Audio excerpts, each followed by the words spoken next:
कांग्रेस नेताओं ने एक दूसरे को लाठी डंडों से पीटा। नौबत तो यहां तक आ गई कि कुर्सियां एक दूसरे पर फेंकी गई और यह हाथापाई घंटों तक चलती रही, जिससे सवाल उठा कि कांग्रेस में क्या अब यह सब आम बात हो गई है, क्योंकि कांग्रेस आलाकमान सही फैसले नहीं ले रहा, जिस कारण ऐसी तस्वीरें सबके सामने आ रही हैं। नमस्कार, कैपिटल टीवी का खास शो सुलगता सवाल देख रहे हैं आप। मैं हूं आपके साथ हर्ष भारद्वाज। हिमाचल प्रदेश कांग्रेस करीब 10 महीने से बिना संगठन के है, जिसको लेकर एक बैठक बुलाई गई, लेकिन वो बैठक जंग का मैदान बन गई, जिसके बाद कई सुलगते सवाल उठ रहे हैं। सवाल यह है कि क्या कांग्रेस सही फैसले नहीं ले पा रही है? क्या CWC की बैठक दिखावे के लिए की गई? कांग्रेस के नेताओं की बार बार भिड़ंत क्यों? क्या राहुल कांग्रेस को संभालने में नाकाम है? हिमाचल में कब बनेगा संगठन? हिमाचल प्रदेश कांग्रेस करीब 10 महीने से बिना संगठन के है। कांग्रेस प्रदेश अध्यक्ष के अलावा बाकी कोई पदाधिकारी तैनात नहीं किया गया है। इस बीच हमीरपुर में बुधवार को कुछ वरिष्ठ नेताओं ने विकास कार्यों पर चर्चा को लेकर एक बैठक बुला ली, लेकिन यह बैठक लड़ाई का अखाड़ा बन गई। बैठक में मुख्यमंत्री के राजनीतिक सलाहकार सुनील शर्मा, पूर्व कांग्रेस जिला अध्यक्ष सुमन भारती, APMC चेयरमैन अजय शर्मा और हमीरपुर से पार्टी प्रत्याशी रहे डॉक्टर पुष्पेंद्र वर्मा सहित कई पदाधिकारी मौजूद थे। लेकिन इन सबके बीच कार्यकर्ता एक दूसरे के गिरेबान तक पहुंच गए। धक्का मुक्की की गई। नेताओं के समझाने पर भी कार्यकर्ता मानने को तैयार नहीं थे। नौबत यहां तक आई कि एक दूसरे पर कुर्सियां फेंकी गई और लाठी डंडे चले। हमीरपुर में लोक निर्माण विभाग के रेस्ट हाउस में बुधवार दोपहर 1 बजे दरअसल ये बैठक बुलाई गई थी। बैठक के दौरान ही कुछ कार्यकर्ताओं ने अनदेखी और क्षेत्र में काम पूरे न होने के कांग्रेस आलाकमान पर आरोप लगाए। इस पर कांग्रेस कार्यकर्ताओं के बीच आपसी बहसबाजी और तनातनी का माहौल बन गया।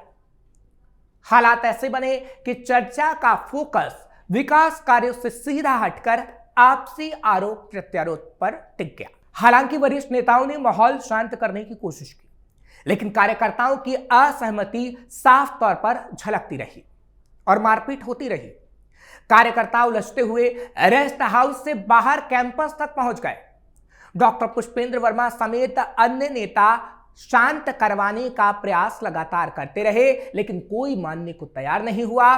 गले से पकड़कर धक्का मुक्की तक हुई, मारपीट हुई, कॉलर पकड़ा गया, कपड़े फाड़े गए।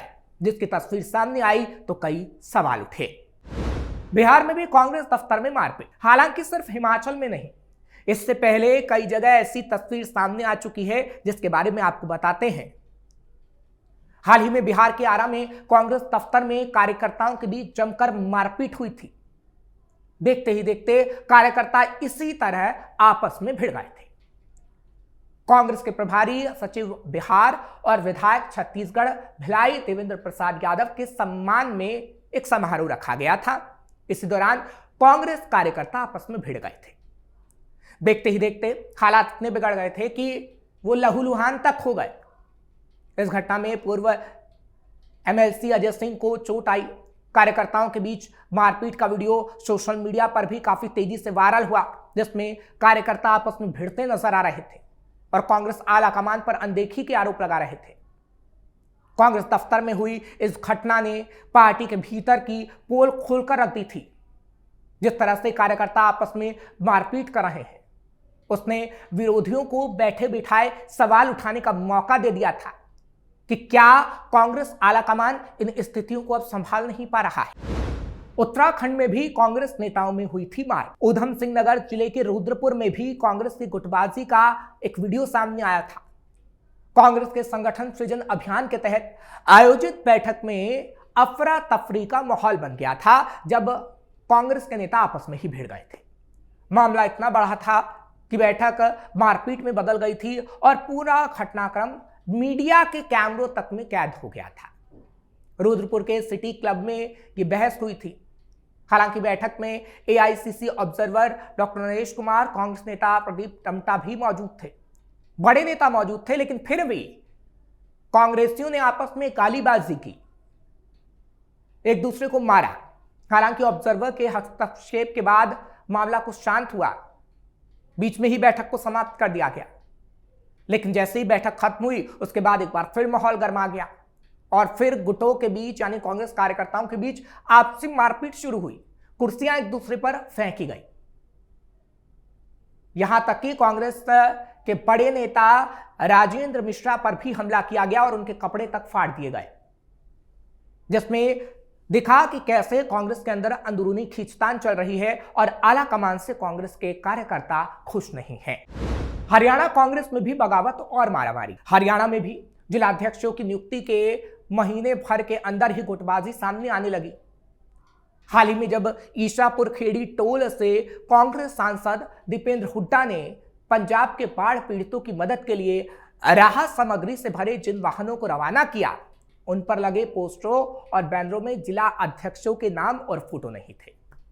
इससे पार्टी के कई कार्यकर्ता नाराज हो गए कि जमीनी कार्यकर्ताओं को तवज्जो नहीं दी जाती। भीतर खाने जमकर चर्चा हो रही है कि क्या कांग्रेस में गुटबाजी बढ़ गई है। बैनरों पर केवल चुनिंदा नेताओं की तस्वीरें लगाई गई, जबकि जिला स्तर पर संगठन का प्रतिनिधित्व करने वाले अध्यक्षों को नजरअंदाज कर दिया गया। कार्यक्रम के आयोजक बड़ौदा के विधायक इंदुराज नरवाल ने कहा कि ये सब जल्दबाजी में हुआ है, कोई गुटबाजी नहीं है। इसके बावजूद कार्यकर्ताओं में यह सवाल गूंज रहा था कि आखिर क्यों बार बार संगठनात्मक एकता की बात करने वाली कांग्रेस में ऐसे विवाद खड़े हो जाते हैं। क्या आलाकमान वाकई कांग्रेस नेताओं को तवज्जो नहीं देती? तो इसका जवाब हाँ में ही है। कांग्रेस में प्रदेश अध्यक्ष को लेकर भी मारामारी। हालांकि हरियाणा में प्रदेश अध्यक्ष को लेकर भी मारामारी चल रही है। याद करिए, पिछले साल जब हरियाणा में चुनाव हो रहे थे तो कांग्रेस समर्थक मानकर चल रहे थे कि वापसी होने वाली है। उस दौरान कांग्रेस का कॉन्फिडेंस इतना हाई था कि सीएम के चेहरे को लेकर भी मारामारी हो रही थी। हुड्डा गुट अलग लेवल पर जोड़ तोड़ में लगा था, तो कुमारी शैलजा और सुरजेवाला गुट भी पीछे नहीं था। लेकिन कांग्रेस चुनाव हार गई हरियाणा में और बीजेपी के नायब सैनी फिर से सीएम बन गए। अब एक साल बाद हरियाणा कांग्रेस में प्रदेश अध्यक्ष का चुनाव होने वाला है, तो फिर से बड़े पैमाने पर हलचल हो गई है, विवाद गर्मा गया है। हालांकि इसमें कुमारी शैलजा का नाम सबसे ऊपर है। असल में हरियाणा कांग्रेस संगठन का काम जारी है। जिलाध्यक्षों की नियुक्ति भी लगभग हो चुकी है। मौजूदा प्रदेश अध्यक्ष चौधरी उदय भान ने कहा है कि जल्द ही नए अध्यक्ष के नाम का ऐलान होगा और इस पूरी प्रक्रिया पर राहुल गांधी खुद नजर रख रहे हैं। पार्टी नेतृत्व चाहता है कि ऐसा चेहरा सामने आए जो गुटबाजी से परे रहकर संगठन को मजबूत कर पाए। इसके लिए जिलाध्यक्षों की राय ली जाएगी और जरूरत पड़ने पर वोटिंग भी कराई जाएगी। भले ही बड़े नामों की चर्चा हो रही है, लेकिन हरियाणा कांग्रेस सूत्रों की माने तो इस समय प्रदेश कांग्रेस अध्यक्ष पद की दौड़ में 6 से ज्यादा दावेदार माने जा रहे हैं और इसी बात को लेकर आपस में भिड़ंत हो रही है, सिर्फ टवल हो रहा है। हालांकि राहुल गांधी पहले ही संकेत दे चुके हैं कि जिलाध्यक्षों को महत्व दिया जाएगा। वो लोकसभा और विधानसभा चुनाव में टिकट वितरण में अपनी राय रखेंगे, लेकिन अब तक तो ऐसा होते नजर नहीं आया। इसलिए कहा जा रहा है कि राहुल गांधी ढिलाई बरतते हैं, आलाकमान बातें सुनता नहीं, इसलिए ऐसी सिर्फ टवल की स्थिति बन जाती है। क्योंकि ये ऐसा हम इसलिए कह रहे हैं क्योंकि करनाल में भी एक तस्वीर हाल ही में सामने आई थी। यहां कुमारी शैलजा के मंच पर बड़ा राजनीतिक घटनाक्रम भी देखने को मिला था, जब पूर्व सीएम भूपेंद्र सिंह हुड्डा के कई करीबी समर्थक पहली बार शैलजा के साथ मंच साझा करते दिखाई दिए थे। इनमें पूर्व विधानसभा अध्यक्ष कुलदीप शर्मा, पूर्व विधायक सुमिता सिंह, पूर्व विधायक राजरानी पूनम, जयपाल मान और रघुवीर संधू जैसे नेता शामिल थे। इन नेताओं ने शैलजा के नेतृत्व में काम करने का संकल्प ले लिया। कार्यक्रम में रघुवीर संधू ने यहां तक कह दिया कि पहले हम हुड्डा के नेतृत्व में पार्टी को मजबूत करने का काम कर रहे थे और अब वही काम शैलजा के नेतृत्व में करेंगे। ये पहला मौका था जब हुड्डा समर्थक नेता खुले तौर पर शैलजा के साथ खड़े नजर आ रहे। शायद यही वजह है कि शैलजा के नाम पर सहमति बनती दिख रही है।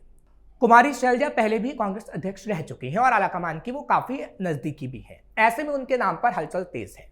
हालांकि सुरजेवाला गुट और हुड्डा गुट में इससे हलचल बढ़ गई है और सैलजा के समर्थक, सुरजेवाला गुट और हुड्डा गुट के समर्थकों में इसको लेकर बहस देखने को मिली है। संभलने से पहले बिखर जाएगी कांग्रेस। अब अगर हम बात उत्तराखंड की करें, हरियाणा की करें या फिर हिमाचल की करें, तो वहां पर कांग्रेस बिखरी बिखरी नजर आ रही है, क्योंकि कांग्रेस कहीं ना कहीं इन स्थितियों को संभाल नहीं पा रही है। ऐसे में सवाल उठ रहा है कि जो CWC की बैठक बिहार में की गई वो सिर्फ और सिर्फ दिखावे के लिए की गई है, क्योंकि CWC की बैठक में तमाम बड़े नेता मौजूद थे और इससे यह सवाल उठता है कि क्या बड़े नेताओं की बात राहुल गांधी से नहीं होती, या बड़े नेता जमीनी कार्यकर्ताओं की बात राहुल गांधी तक नहीं पहुंचाते? क्योंकि अगर ऐसा हो रहा होता तो शायद जमीनी कार्यकर्ता आपस में ना भिड़ते और यह आरोप ना लगाते कि आलाकमान हमारी बात नहीं सुनता या फिर आलाकमान तक हमारी बात सही तरीके से नहीं पहुंचती। क्योंकि वजह यही है, जो मारपीट की खबरें सामने आ रही हैं, जो सवाल उठाती हैं कि राहुल गांधी को कहीं ना कहीं कैमरे के पीछे से भी काम करना होगा, लोगों को दिखाने के लिए काम ना करके जमीनी स्तर पर अगर राहुल गांधी काम करेंगे तो कांग्रेस की गुटबाजी खत्म हो पाएगी और शायद ये हाथापाई की तस्वीर भी सामने ना आ पाए। फिलहाल आपको ये खबर कैसी लगी कमेंट सेक्शन में जरूर बताएं। खबर को लाइक शेयर करें, कैपिटल टीवी को सब्सक्राइब करना मत भूलिएगा।